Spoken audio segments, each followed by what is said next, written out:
Hello, everybody. I hope you can all hear me.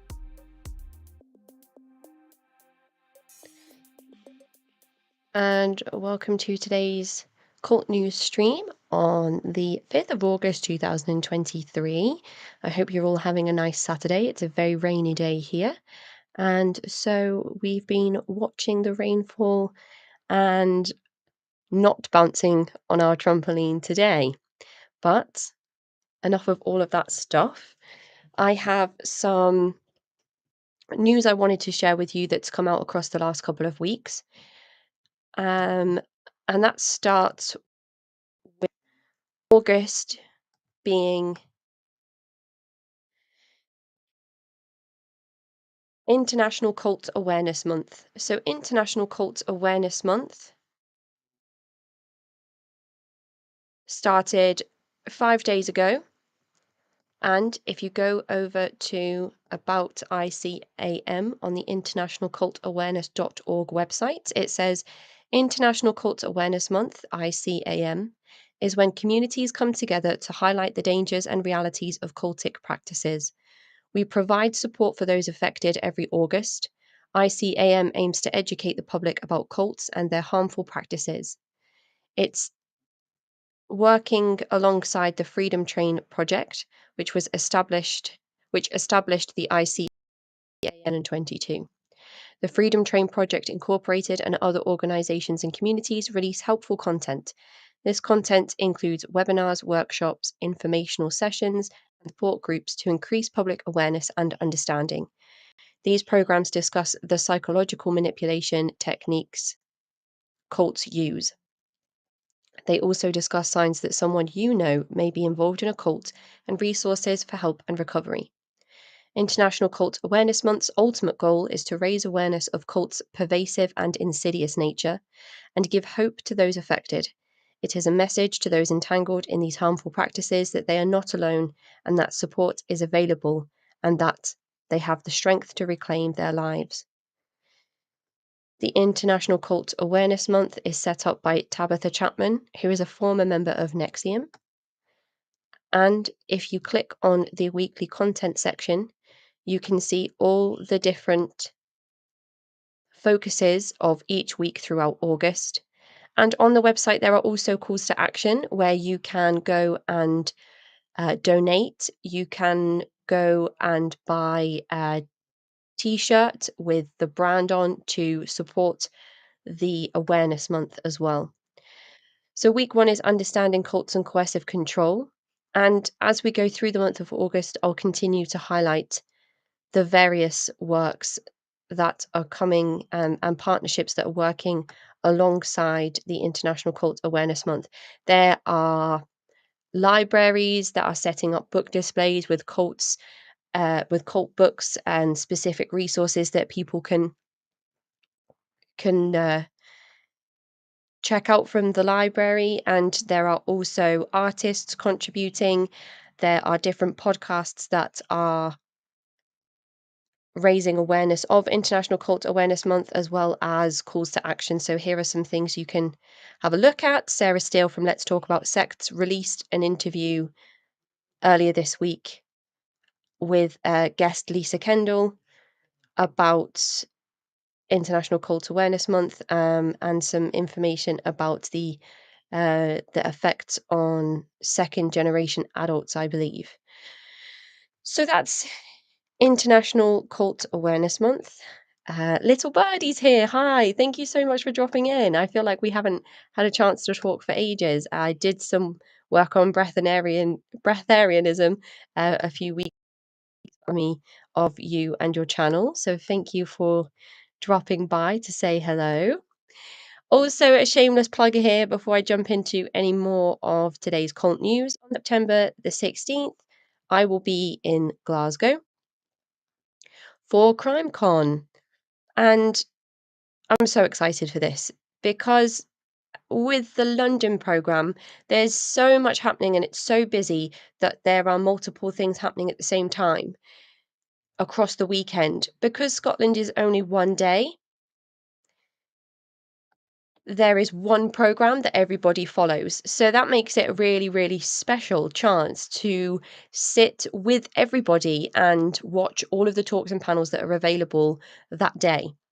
So here is Bexy Cameron.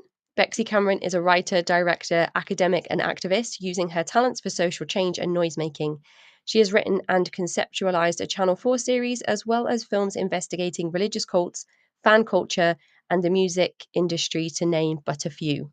So, Bexy Cameron's memoir, Cult Following, about her life growing up in the Children of God and the 10 other cults that she went to experience after her life in the Children of God to understand her experiences is so powerful. And Bexy has agreed to come and talk with me on September the 16th in Glasgow. So there's me. Casey is the host of the hit podcast, The Cult Vault, which features interviews with survivors and victims of cults, new religious movements, high demand control groups, and high demand religious groups. So usually I don't feature on this page. It's really exciting that I'm here. And you can click on crimecon.co.uk's schedule.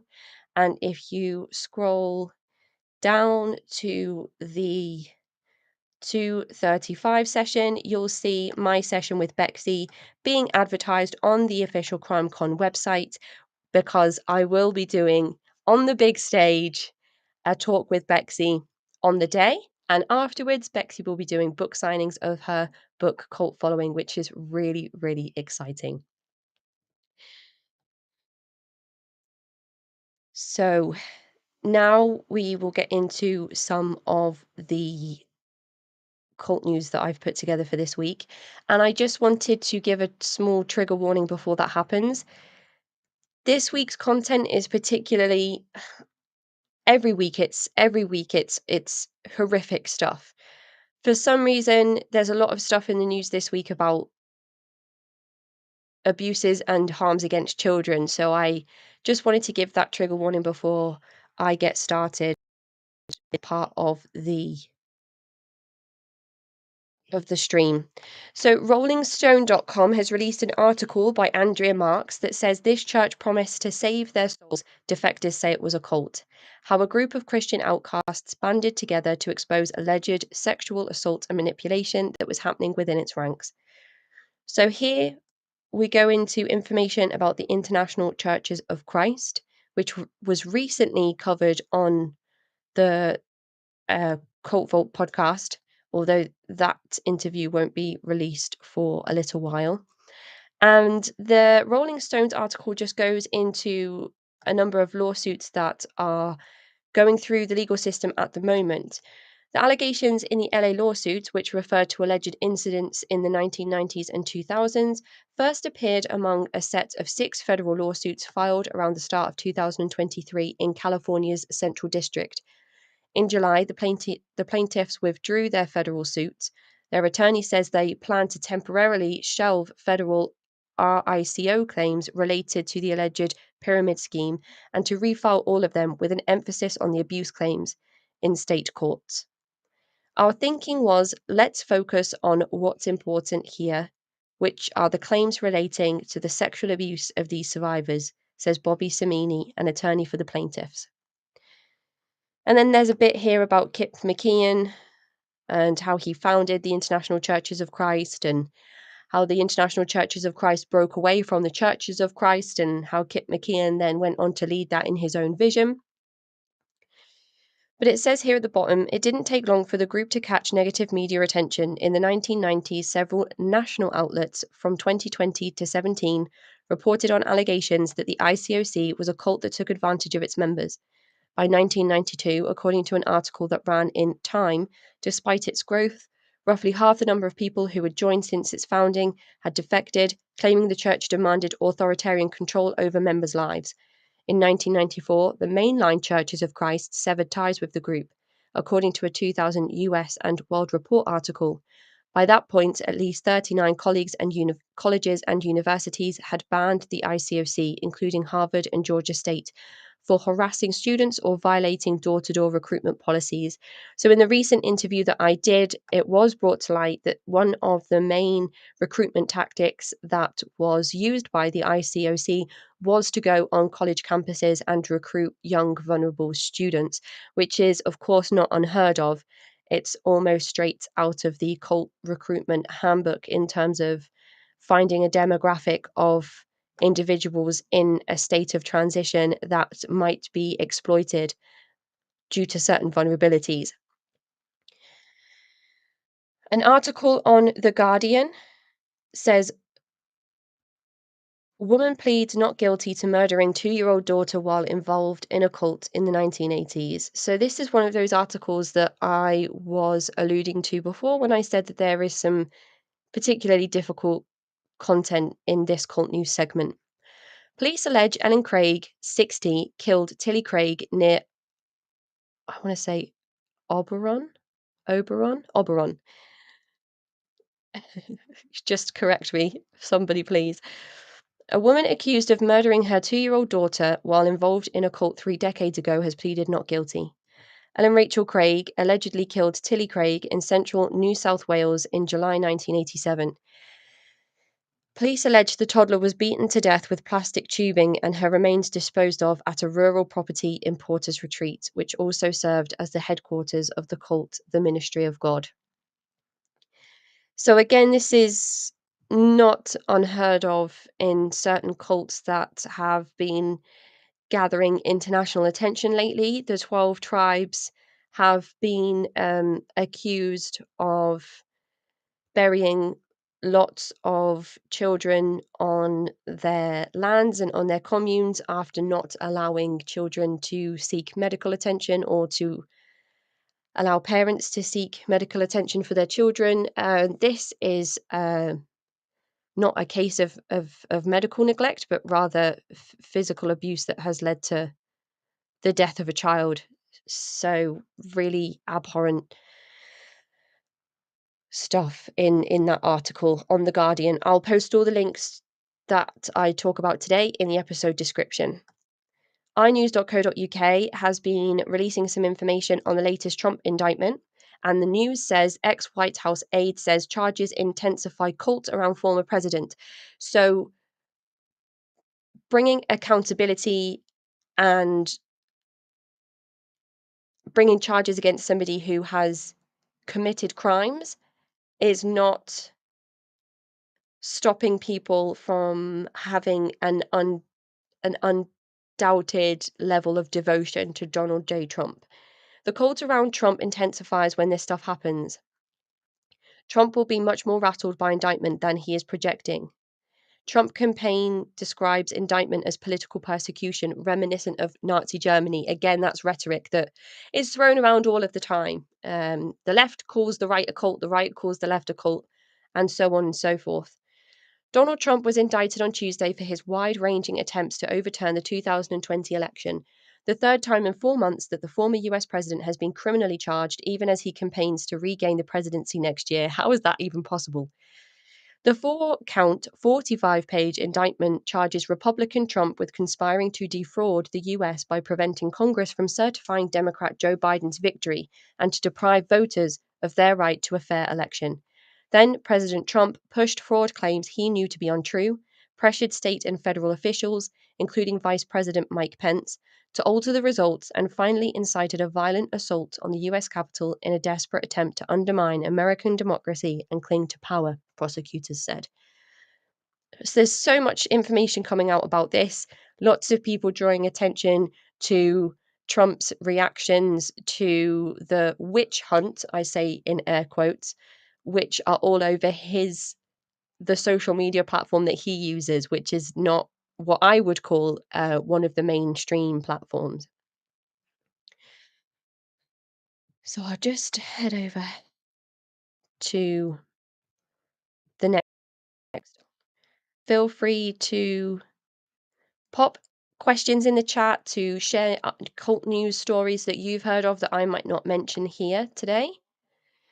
Sky News have released an article detailing the bombshell news that came this week and how Leah Remini is suing the Church of Scientology and leader David Miscavige for alleged psychological torture and harassment. Actress Leah Remini was a child member of the Church of Scientology, but left the movement in 2013 and has since become one of its most outspoken critics. She won Emmy Awards for her documentary series about the religion and has now filed a lawsuit making several allegations. So this article came out on Thursday the 3rd, and it's been all over the cult information and education space. Actress Leah Remini is suing the Church of Scientology over allegations that she suffered psychological torture, threats, and harassment for years. The star, who rose to fame in shows such as Saved by the Bell and is best known for the King of Queens series, is a former member of the church who joined as a child but has since become one of its most prominent public opponents. The 53-year-old claims that she's been a victim of intentional, malicious, and fraudulent rumors via hundreds of Scientology-controlled and coordinated social media accounts that exist solely to intimidate. Remini, who left the movement in 2013, co-created and hosted an anti-Scientology documentary series, Leah Remini, Scientology and the Aftermath, which aired from 2016 to 2019 and won 2 Emmy Awards. For 17 years, Scientology and David Miscavige have subjected me to what I believe to be psychological torture, defamation, surveillance, harassment, and intimidation, significantly impacting my life and career, the star said in a statement. She alleges that current and former Scientologists were enlisted to record defamatory video statements against her, including the fact that she was an abusive mother and daughter and that she is a racist, the lawsuit says. In response, the Church of Scientology has said this is lunacy, Remini is a horrible person, and that the lawsuit is ludicrous, which seems to be a blanket response from Scientology anytime anybody is brought in or sued or questioned, or as soon as there are any major allegations against the leader, David Miscavige. Leah Remini is seeking damages for the enormous economic and psychological harm that the church's alleged attacks have caused, and she hopes to deter the church from continuing their intimidation. It's interesting. I read a quote that said that Leah Remini is not the first victim of Scientology, but she plans on being the last. And I think that's quite a powerful thing. On another Sky News article, which was released on Wednesday the 2nd, there was news that vegan influencer Zana Samsonova died of starvation after a decade of only eating raw fruit and vegetables. Friends tell Russian media Samsonova had not consumed any water for 6 years before her death and was refusing to get medical help after she was bedbound. A raw vegan influencer has reportedly died from starvation after a decade of only eating fruit and vegetables. Originally from Russia and having over 10,000 followers before she died, highlighted the benefits of raw vegan diets. Speaking to a Russian newspaper following the 39-year-old's death in Malaysia on the 21st of July, her mother said Samsonova died from a cholera-like infection and that it was made worse by her restrictive diet. Only her eyes, merry eyes, and gorgeous hair compensated for the dreadful sight of a tortured body by idiocy. Forgive me if it sounds harsh. Another person said, I lived one floor above her, and every day I feared finding her lifeless body in the morning. I convinced her to seek treatment, but she didn't take it. They also claimed she had not drunk any water for 6 years, choosing instead to drink fruit and vegetable juices. So we've heard a lot recently about how online charismatic leaders are, especially in the wellness space, encouraging these types of diets, and somebody that presents themselves with a certain body image and may tell other people that it's possible for them to obtain a certain body image by following these diets is incredibly tricky water to navigate.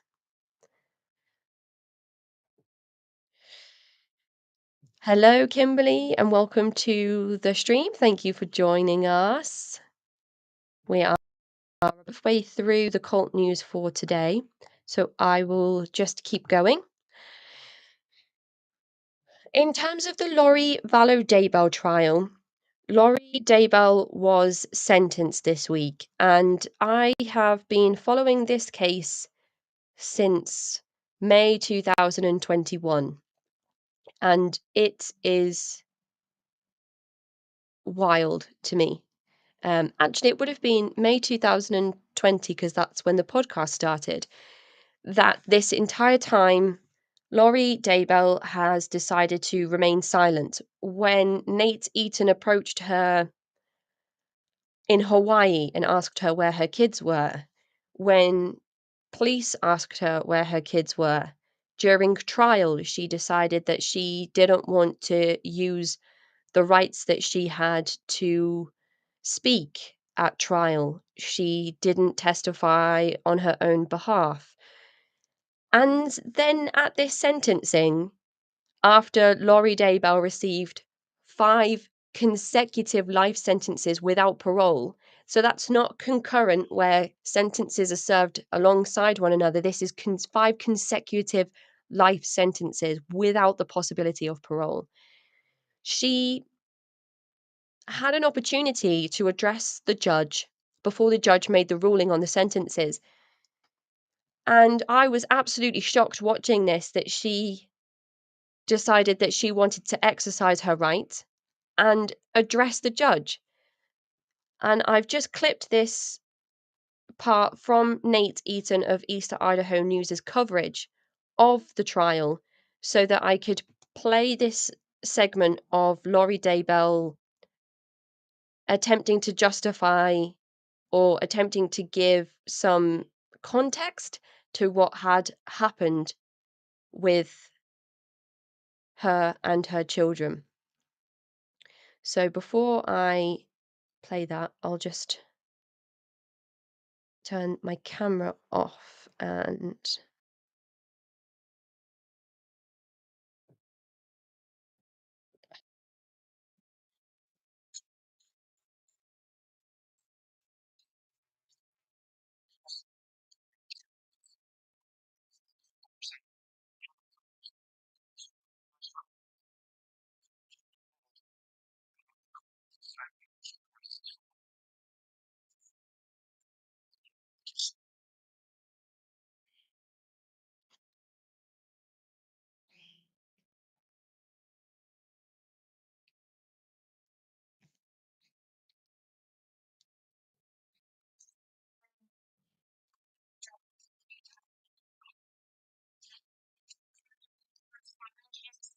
okay, so somebody's just informed me that you can't hear it, so I might have to try and share my audio with you as well. Okay, let me see how I do this.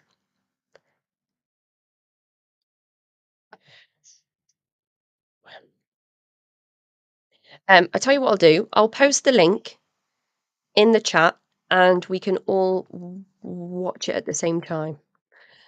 Sorry to be awkward. I didn't anticipate this part. I should have thought about this. So it's at 3:56.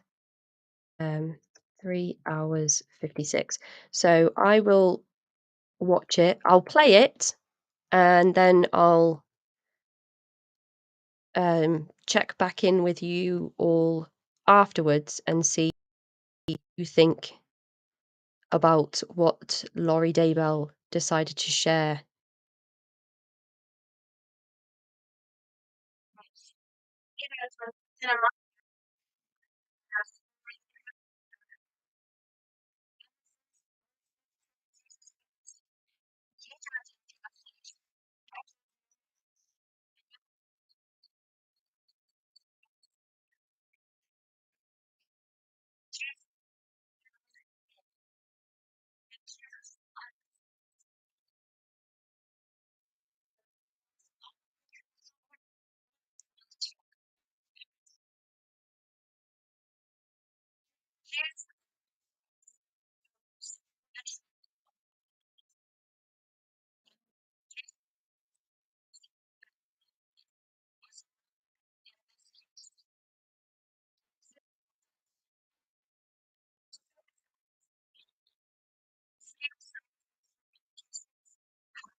So it's kind of just more of that type of rhetoric as you get through Laurie Daybell's statement at sentencing.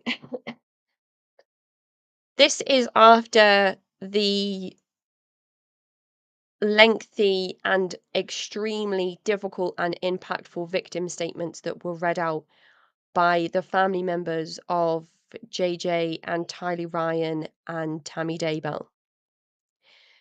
And I couldn't help but think that the tears that Lori Daybell shed during that sentencing were either dramatics or an understanding of her upcoming fate. The judge rightly said that Lori Daybell seemed to be lacking any remorse for the murders of her children and her new husband's murdered wife, and that she seems to be laying into her extreme beliefs and religion as a justification for the crimes committed.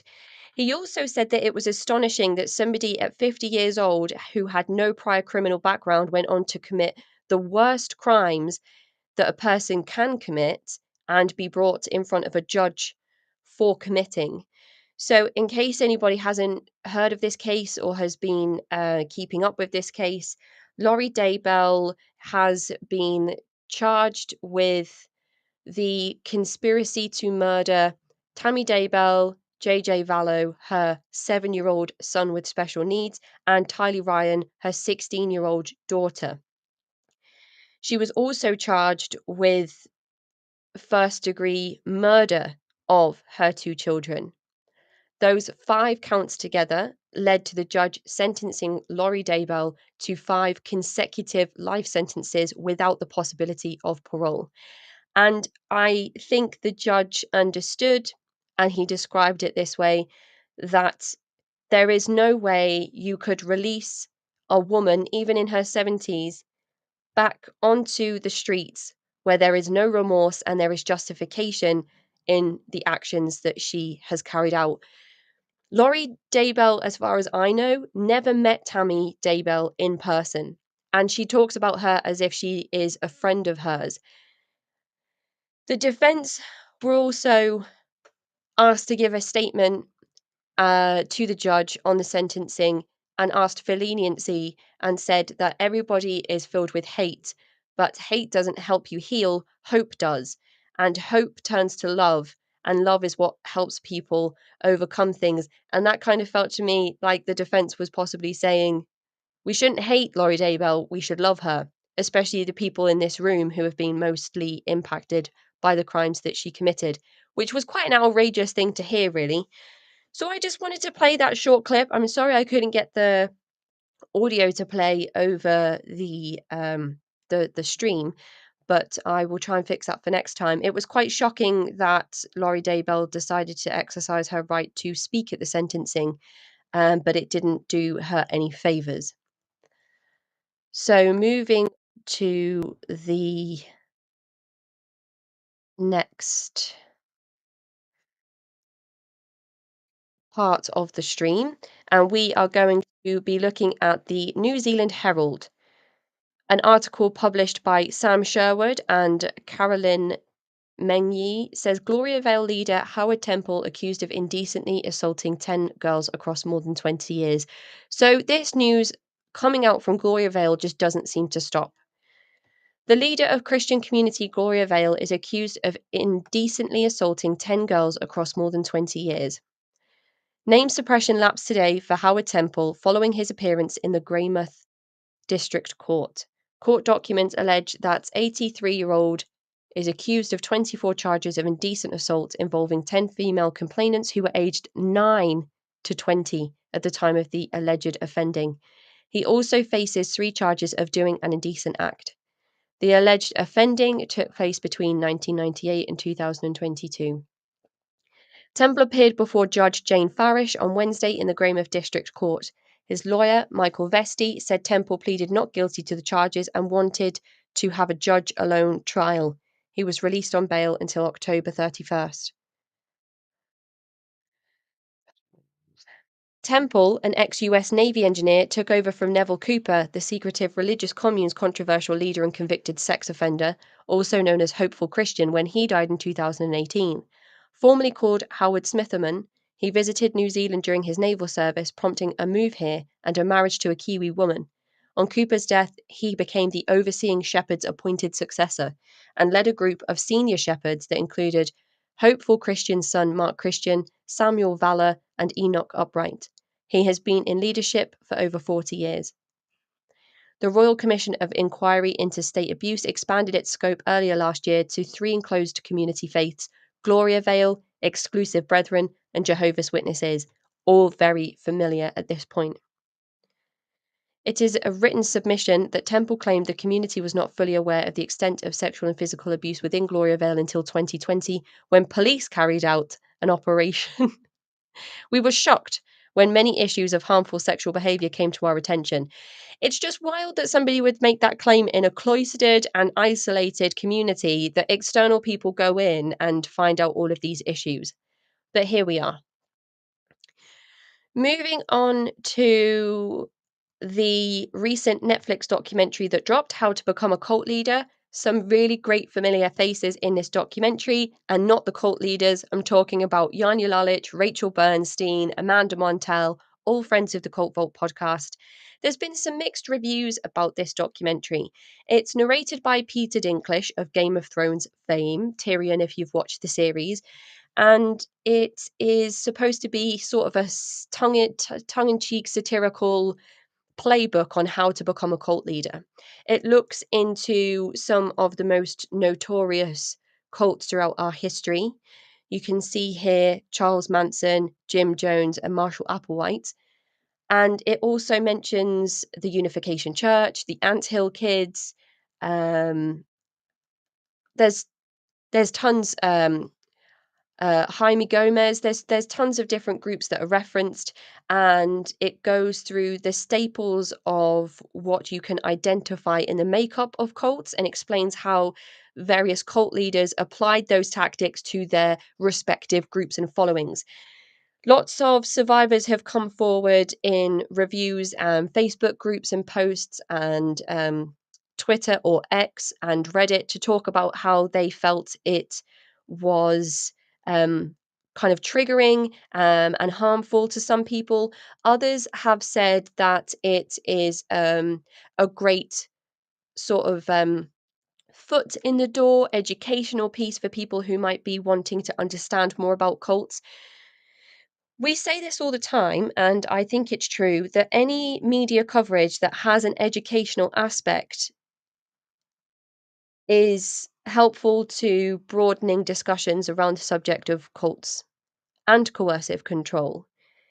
And when it features prominent cult experts in the field, I think there is some credibility to the series itself. I do agree that in some parts it was insensitive and not entirely factual. And what I mean by that is in the first 5 minutes, somebody quoted something like, cults almost always end in death and bloodshed, which we know is actually quite the opposite to that. The cults talked about in these shows, and probably for this reason, definitely ended in death and bloodshed. But what we are learning more and more about survivors coming forward and sharing their stories is that typically there are cults all around us that are destructive, that are dangerous, that might not go to the point of death and destruction and bloodshed, but still use these psychological, coercive, and binding techniques on people to control their lives in an authoritarian manner. And the more that people have these discussions and the more documentaries like this come out, the more we can say, yes, this part is what we know and this is what we are now learning. So it's kind of a mixed bag. And also one thing that I personally noted from the documentary was that people weren't always referenced correctly. It took a while for me to see Rachel Bernstein's name come up on the screen. And I think it's important for people watching to understand who their experts are, where they can find their work, how they can approach Rachel Bernstein for help as a licensed marriage and family therapist, but also as the host of such a powerful and educational podcast, Indoctrination. And also to see Janja Lalich on the screen and know that she has a plethora of books that people can access to help themselves understand cults, to help themselves out of cults, to recover, and to also help loved ones as well. So there's my kind of overall on the recent Netflix documentary. I'm going to quickly go over to the chat to see if anybody said anything. Berlin 33 is here. Hello, good to see you. Thanks for dropping in. Kimberly says, we as the human race should not require a dead body before we declare that these practices are harmful and unacceptable. As always, you have such a great, eloquent, and powerful way of summarizing things in a way that I never could. So I appreciate you putting that comment in there. Exactly. When these types of groups lead to death and destruction and bloodshed, we hear about it in international news, but hopefully we can start to be preventative as opposed to reactive and not report on catastrophes that have happened, but talk about how, oh, we're so we moved into action so quickly that this didn't become another Jonestown is a phrase that I hear quite often. So moving on to this next part, and this is pretty huge. This is not something that I have discussed much with people on the podcast, but it is prevalent to the troubled teen industry, and I can't tell you all how powerful it is. So I was shown this a long time ago. On the 21st of January 2021, there was a lawsuit complaint against Spring Ridge Academy for negligence, fraud, and RICO violations. This is such a lengthy document, it's 220 pages, and it details all of the allegations against Spring Ridge Academy. Spring Ridge Academy, if you've listened to my segments on the troubled teen industry, is an Arizona-based therapeutic boarding school for girls. And there are so many survivors of Spring Ridge Academy who have come forward to talk about the horrific experiences that they have had at Spring Ridge Academy. There's talks of sexual assault and rape. There's talks of poor food conditions and isolation and cutting people off from their parents in terms of monitoring people's letters and phone calls and video calls. And what this initial document did on the 21st on the on the 21st of January 2021, you might recognize a name here, Kimberly R. Swady, who has popped into the chat, is lay out all of the ways in which Kimberly Swady has been personally impacted, as well as her daughter, by Spring Ridge Academy, which is now closed down. And it was brought to my attention a couple of days ago that on Pacer, there is an updated document. So I couldn't access this document. I asked Ciaran Warner, investigative journalist, if he could go on Pacer and download a copy and send it to me, which he's done today. So this was filed on the 3rd of August, and it is an updated version of that original 2021 document. And I just can't begin to tell you all of the details that are in this incredibly powerful document. It details everything from how Miss Swady was separated from her daughter in every way possible, physically, psychologically, how Spring Ridge Academy have abused girls for decades, and how the food was being prepared in kitchens that have just the most horrible standards of you just wouldn't want to eat there.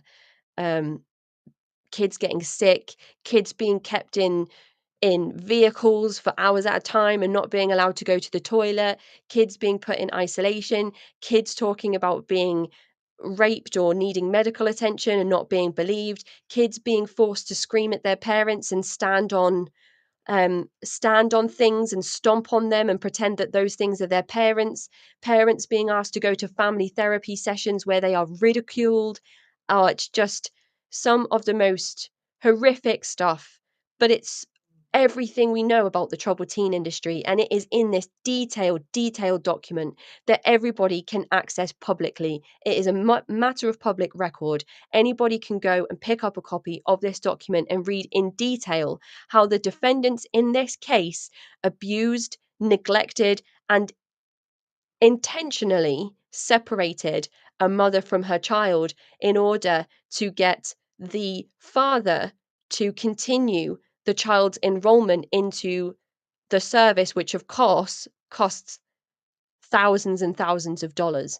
It's the most damning lawsuit that I've seen in regards to the troubled teen industry. And I think it's going to make so much of a huge difference to highlighting everything wrong with this industry, how we can make changes, and hopefully this is an education to others in how we can approach this and make change. Since the 21st of the 1st, 2021, Spring Ridge Academy attempted to rebrand and now it's closed down. They released a statement that said to due to low enrollment, they will no longer be keeping their doors open. Whether it's a direct link to this lawsuit, I'm kind of thinking that it probably is. Maybe it's because they couldn't get insurance, because if you have a lawsuit like this coming to your door, do, an insurance company, I don't think I want to be touching anything like that. Maybe this is the way forward. There's so much more to learn about this industry. There's so much more we can do, and I just feel like this is one of the biggest steps towards that. So it's absolutely incredible. If anybody wants a copy of that document, Ciaran Warner has copies. I now have a copy that he has sent to me, and you can access it from Pacer directly. And I was um trying to get into Pacer myself, but I couldn't do it. So, um, public access to court electronic records. If anybody wants to look at a public case, you can find it on Pacer. You don't pay any more than $3 for an entire document, I believe. So it's huge. It's huge, huge news against the troubled teen industry. And what the document does so well is it lays out the history of the troubled teen industry, the framework that Spring Ridge Academy was using in terms of large group awareness training. It lays out exactly what the troubled teen industry is, and how Spring Ridge Academy is exactly perfectly within that industry. So there is this week's cult news. Oh, and then a Duco's popped in to say, forgot to say hiya. I hope the Aftermath documentary, The Story of Serge Obolensky, released last week, gets a shout out. There's the shout out. I haven't actually heard about that, so I appreciate you popping in to say that. There we go. Serge Obolensky. Obolensky? I'm so bad with my pronunciation. People need to make sure that they correct me. So I think it's I think it's so important to just mention before I sign off today the work and effort that must go into creating over 200 pages in a lawsuit document. It must take the most physical and emotional toll.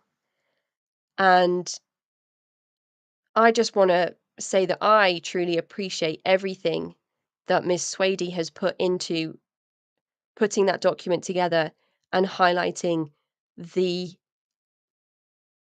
just the backwards industry that is the troubled teen industry. And without people like Miss Swady, we can't expect that much change. There are bills being passed and there are laws changing, but the troubled teen industry is still thriving.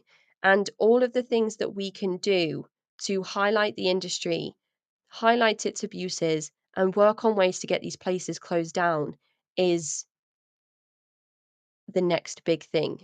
And I just think that the people involved in this lawsuit are absolute rock stars, and they have my admiration, my respect, and I'm so excited to see what happens with this lawsuit. So thank you so much for everything that you've done to expose this industry. So Delia has dropped by to say hello, respect the work you do. Thank you. I appreciate that. And I appreciate everyone else dropping in as well. We have pretty much got to the end of this week's cult news. Again, I apologize that I couldn't get the audio to overlay on the video that I played. But don't forget, it is International Cult Awareness Month, and you can donate to support various causes that are working to empower cult survivors, educate the public, and you can also check me out on the crimecon.co.uk schedule for Scotland on September the 16th, where I will be giving a live talk with Bexy Cameron, former member of the Children of God, filmmaker, activist, author of the memoir Cult Following, and just all around amazing human being. And I really look forward to seeing some people there. If you go to crimecon.co.uk and use the code COLT, you will get 10% off tickets. And that's really all I have for everybody today. So I'll check back in next week, most likely. Um, these are really informal sessions. If I catch up with the rest of my work, I usually sit down and put some cult news pieces together and then just stream on a Saturday around my home life with my partner and my two young children. So if I get a chance to do all of those things next week, I will be back here sometime next Saturday. And if not, next time I tune in, we'll have double cult news to get through. So thank you all so much for joining me and have a great weekend. I'm your speaker, Casey, host of the Cult Vault podcast.